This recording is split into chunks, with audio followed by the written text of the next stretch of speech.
សរសៃអំបោះដែលត្បាញប្រទាក់តគ្នាប្រៀបដូចជាប្រវត្តិសាស្ត្រដែលបានបន្តមករាប់ពាន់ឆ្នាំប្របាញ់ជាមួយវប្បធម៌ប្រពៃណីបង្កើតជាធម៌ពលនិងវិសេសភាពនៃប្រជាជាតិមួយ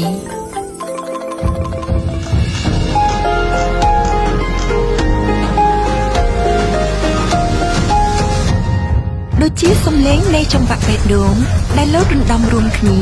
លើកស្ទួយគេដំណើរមរតកបេតិកភណ្ឌអរូបីនៅលើទឹកដីនៃមរតកបេតិកភណ្ឌរូបី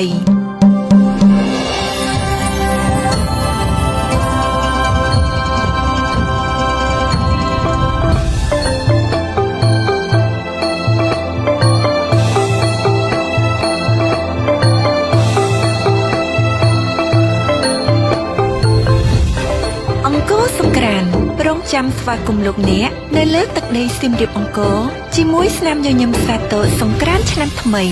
កម្ពុជាព្រះរាជាណាចក្រអច្ឆរិយៈ